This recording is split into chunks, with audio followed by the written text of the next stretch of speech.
London, March 95. All the bells of the city are striking 12, and, by the holes in Christ's hands, I'm late. Green light and new warmth in the air as I slip through Moorgate and into the Liberties. Flying across the fields, I fight my way through a horde of hungry-looking boys kicking a pig's bladder. They look like they would eat me alive given half the chance. But I am a comet. They cannot touch me. I stop for breath by the walls of Bedlam and head on toward that den of iniquity, Shoreditch, the stench of which I can smell from here. A lusty pleasure ground for rich and poor alike, where all the wild, wanton, work-shy girls and boys of London come out to play. A rookery of rogues, punks, chancers, thieves, and vagabonds. Oh, and of course, actors, like myself. I cut across Finsbury Field and totter over the slippery plank that serves as a footbridge onto Holywell Lane. A dividing line between the two great houses of this stinking suburb. Two playhouses, both alike in indignity. The theatre and the curtain. I open the latch and enter. My master is on the stage, sneezing and swearing his way through his big speech. He'll have my balls if he sees me. Too late. Hast no respect for time, boy? My boot will teach thee how to spend it. We were called for midday. I duck the flung boot and slink into the tiring house. It is warm, dark, and heaving with the hustle and bustle of half-naked men. Masculine bodies of all sizes and in various stages of undress. The space is vibrating with the sounds of players. Bubbling lips, chewing teeth, twisting tongues, and spitting sonnets. I hear my master calling out for hot cider spiked with cloves for this devil of a cold. The air is ripe with the animal tang of anticipation. The stagekeeper approaches. His name is Anton. Sorry I'm late, say I. He says nothing, but circles me slowly, raising his brows and itemizing me with his eyes. I try to imagine what he sees. Lips red, skin pale, dark hair falling in tresses down my doublet. An unripe apple waiting to be plucked. Two prentices appear. They spin me around, strip me to my nether garments, and truss me up so tightly I can scarce draw a breath. Naturally pale, I require little painting, plucking, or preening. Shakespeare says that my eyes, lips, teeth, cheeks, and limbs could be inventoried and writ down in Burbage's book. He says my untutored grace and beauty hold a mirror up to nature. Though he knows me to have been trained in more than just feminine poses. I can jig, sing, tumble, extemporize, wield a rapier, and bandy words with the drunks in the pit. A paragon, he calls me, whatever that is. A paragon of girlish innocence.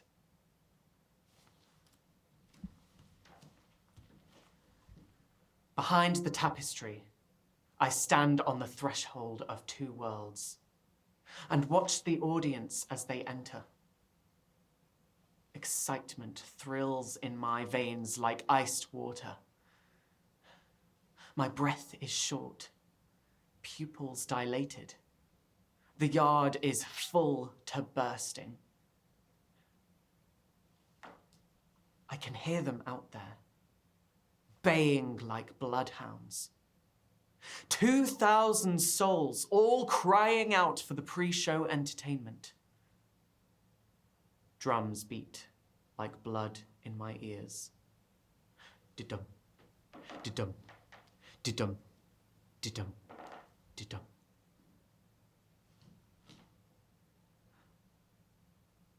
What's my first line? God's blood. I can't remember my first line. The world goes dark. And in the darkness, I hear his voice. Calm your breath, boy. Breathe. It is Shakespeare. I feel my knees buckle, weighed down as I am by heavy skirts of velvet. He takes my arms and leans my back against the timber frame of the tiring house. Now, boy, they have come to see thee die, but not before they have seen thee live. Canst thou do it? I think so, sir. That's the spirit. Breathe smoke, speak fire, spit blood. He clasps my shoulder. She was written for you. And with a swish of his cloak, he departs. She was written for me. The earth spins, and I am at the center. Then, like a bolt from the blue, I hear my cue. What lamb? What ladybird? God forbid, where's this girl? What Juliet? I take a breath and step over the threshold. How now? Who calls?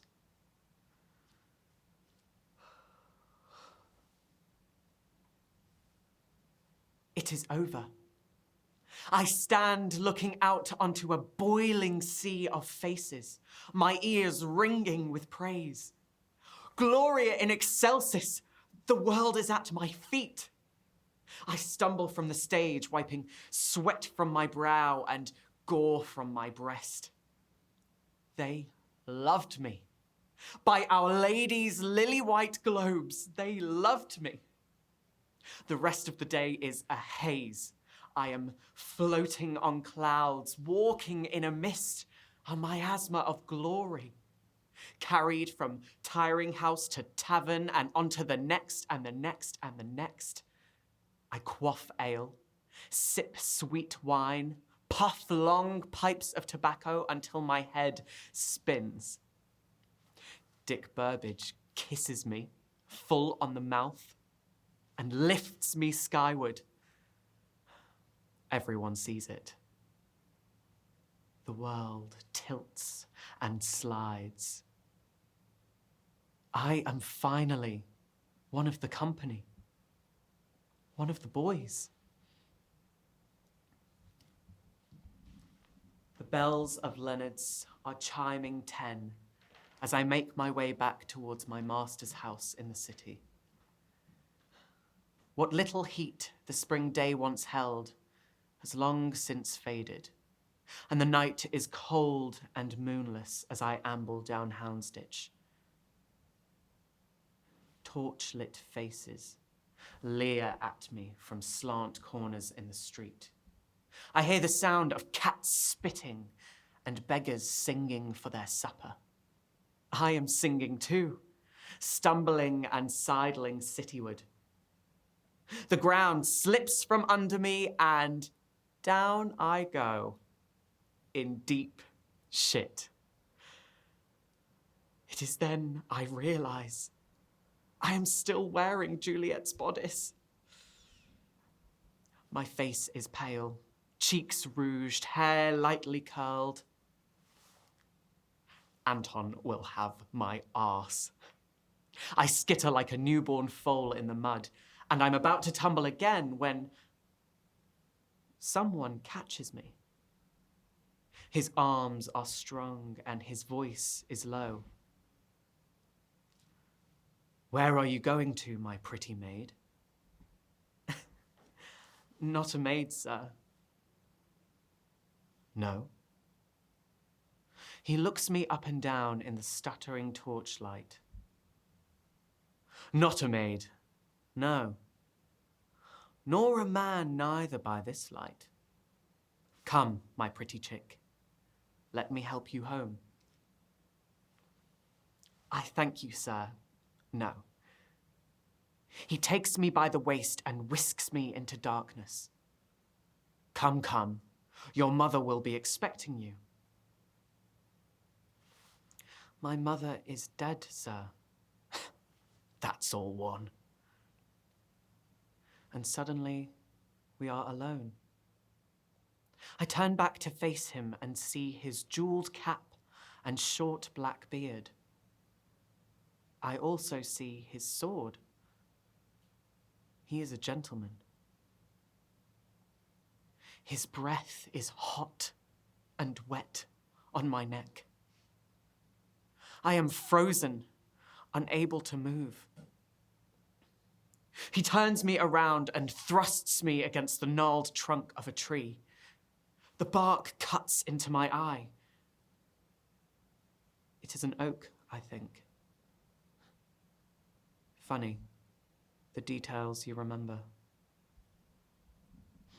When it is over, he drops coins on the ground, thanks me, and stumbles back into the night. I try to speak, but my tongue is thick, my voice choked. My mind spins with all the things I should have said, but not a sound comes out. I repeat Juliet's lines in my mind instead, and collapse into darkness. Go get thee hence, for I will not away. I am 15 years old.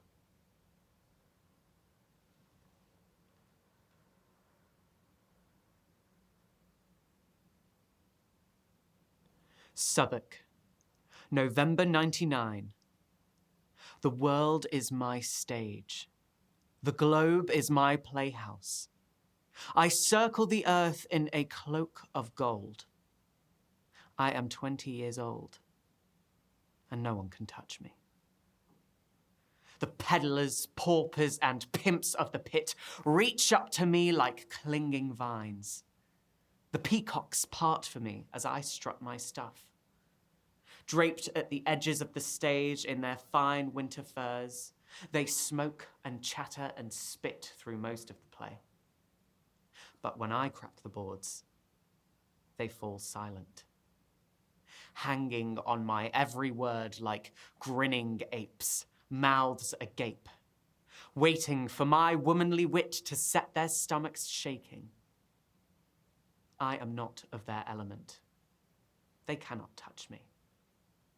I stand alone, no longer a lodger in a borrowed room or a poor prentice on a short leash. I am a man of means, a man of mode, a man of masks and guises. I eat where I want. I drink where I want. I dance, talk, sing, shout, work, rest, and play where I want. Sometimes I doss down in a bankside bawdy house.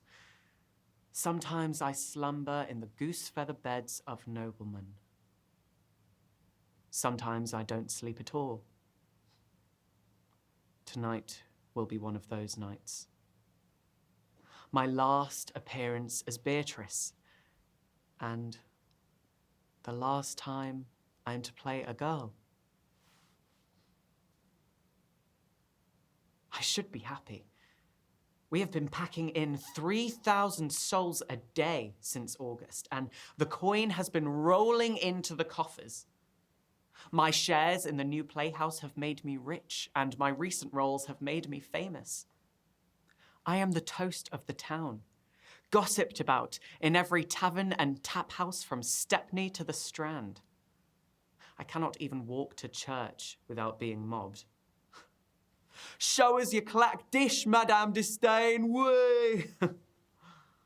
So I stopped going. Fame is not all it's cracked up to be. So, here I am. Not young enough to play a maid, nor old enough to play a man. I will have to be content with whatever young princes the poets conjure for me. But, though I can no longer pass as a girl on stage, I am not yet ready to give up my finery. For what care I the opinions of fools? Tonight is for revels, and I intend to make the Surrey side roar. Ears ringing with applause, we tumble from the globe and out into the cold autumn air. Our bacchanal begins at Paris Garden, where we witness Blind Bess, the grand old bear of Bankside, kill 6 good mastiffs without taking a scratch. We collect our winnings and charge onwards, ever onwards, into the night. At the sign of the King's Head, we sink a stoop of sack. I, in my women's weeds, am throwing the coin around like May Blossom. 1 for me, 1 for my kinswoman, and 1 for my brother from another mother. Some of the younger boys are already starting to flag. But they must learn to hold their bottle if they want to succeed in this trade. I should know. I learnt the hard way. 5 years have passed since that night in Houndsditch. But when I close my eyes, I can still see his face. I awoke in the early hours with earth in my mouth and the crows croaking my name. Bob, Bobby, Bob. Somehow, stumbling home in the watery dawn, mouth dry, head like a block, I thought how happy my master would be to see me safe returned. But when I got there, he was waiting with his belt. That morning, he beat me for drunkenness and locked me in my room. The next day, he beat me for lateness. The next for despoiling my hired apparel. The next for loss of earnings, and so on until I begged him to just kill me and have done. Yet look at me now. I am like Lazarus back from the dead, haloed by pipe smoke, eyes like Catherine wheels, borne on a bier of boozy breath, into each iniquitous ingress in the port of London. So, it's 1 in the heart, 1 in the cock, and 1 in the golden ball before we go searching for more saturnine delights. For girls who are boys, who like boys to be girls. At the sign of the Dolphin, I stop for a piss. A cloud of steam rises from the river. I turn to my friends. Behold Neptune, master of the sea. But they have gone. I am about to go after them when, from the flickering darkness of the alehouse, there comes a roaring boy. He is walking backwards in a cloud of curses, making foul gestures with his hands. Suddenly, he ducks, and a pewter pot strikes the wall near his head. Your aim is as false as your dice, sirrah, he pipes. He turns, bumps into me, and is about to swear an oath when he clocks who I am, draws back, and bows with great solemnity.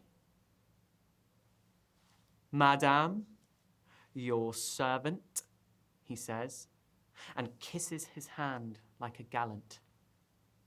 He cannot be more than 15 years old and is wearing the baggy clothes of some older brother. There is a black sparkle in his eye and a roguish curl to his lip. I thank him for his gallantry, and since I'm feeling flush, I reach for my purse. But my purse is gone. The boy sees my face change and dives like an eel through my legs. He is crawling for the street, but I grab him by the belt and hoist him back up again. He rolls back onto his heels and goes for his blade, so I launch myself forward and knock him sprawling through the door of the Dolphin. A cheer from the well-oiled crowd as they watch us fall and flail. We make a strange sight. A beautiful young woman in velvet and furs, wrestling a hard young boy in soiled boots and doublet. I have the heel of my hand in his jaw when I feel the needle puncture my throat. Drums beat like blood in my ears. Didum, didum, didum, didum, didum. The crowd is still. The moment is frozen. Like a Dutch painting I once saw in the bedchamber of an earl. Muscles taut, eyes on stalks. Not a sinew stirs. The only movement is the breath in my lungs and the beating of my blood. Then, slowly, through gritted teeth, I whisper, "Peace, boy. No sudden moves or you'll be in the clink by dawn." "Goats and monkeys," he cries. Put the knife down and, with St. Jude as my witness, I'll let you go. Purse and all. I turn my head a fraction and fix him with my eyes. There are tears in his, and his soft lip is quivering. Do as I say. I feel the blade point relax and a thin trickle of blood run down my chin as he slowly, slowly pulls the knife away from my neck. It is but a scratch, I think, as I collapse into wet straw and clasp a hand to my throat. But as I feel the moistness seep through my skin, some darkness in me springs to life. An inner voice that shouts, no. A refusal to be put down. A refusal to be turned into worm's meat. A refusal to be nothing and nowhere, a non-entity, a no one. Then, with a slow and dreamlike motion, as if through glass darkly, I see him rising to his feet.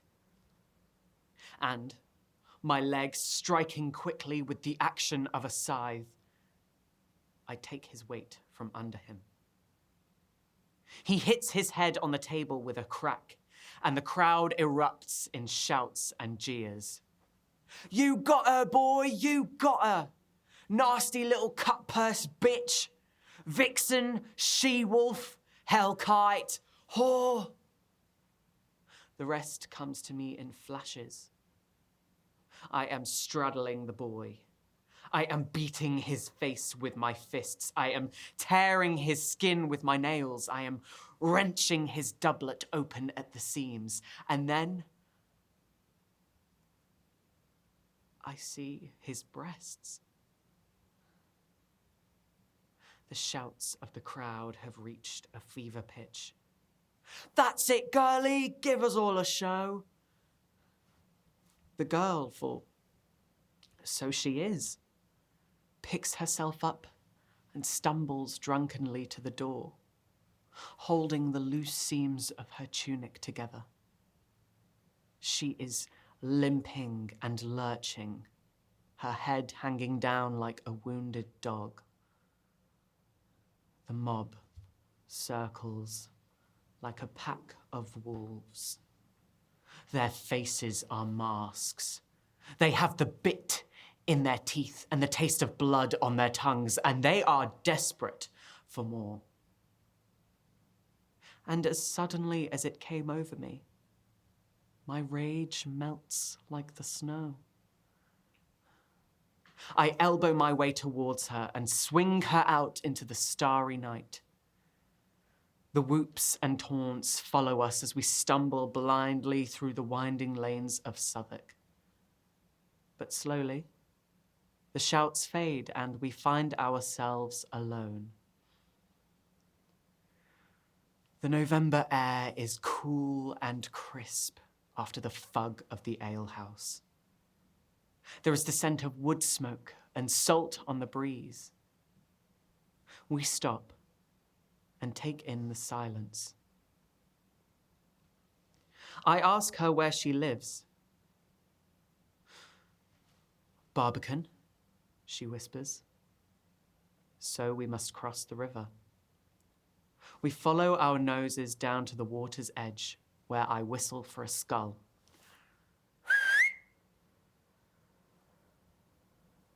It is quiet by the shore, with only the sound of the water lapping and the wherryman singing as he rows across the dark flood towards us.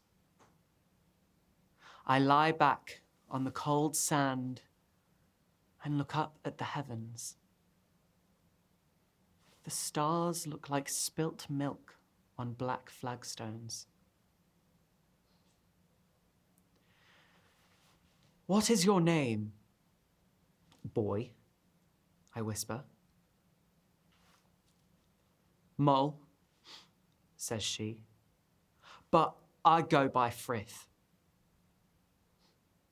A sturdy name. You play your part well, Frith. And so do you, madame. You play your part most beautiful. I rise and thank her with a curtsy. He, for so he would have it, bows low and takes my hand. When the waterman docks, he does not bat an eyelid. He calls me madam and helps me aboard, not noticing that my knuckles are bloody and my hands still shaking. Frith pays him a penny from my purse and sits down to fill his pipe. Our skipper only becomes suspicious when Frith offers me his tobacco. I fill my pipe too, and we smoke like lords as the moon rises over the Thames. Back in the city, we find a tap house and talk until dawn. He tells me he's spent his youth thieving and fighting and has never done a stitch of women's work in his life. We agree that God must have been drunk on the nights we were conceived. I tell him about my childhood farm in the red clay of Herefordshire, about the black mountains and oak woods and broad river of my youth. I speak of my lowly beginnings and my mother's love of books. I talk about her for the first time in years. Dawn rises in the east, and we sit in easy silence like two old friends. The rising sun makes my silk brocade sparkle, but Frith remains in the shade. And it strikes me that all this time I have been dressing to be seen by the world, whereas Frith has been dressing to hide. Suddenly, he stands on the table and declaims, "Though a little thing would discover what I lack of a man, my fists and tongue and heart would swear I am a better man than most." "And I a better woman," I cry, and we laugh ourselves into stitches and raise a toast to God in his drunkenness and the devil in his sobriety, and to all the beautiful broken he-males and she-males of the metropolis. Then We cut a caper down to the docks to find bread and oysters for breakfast. And for the first time in my life, I know I am not alone.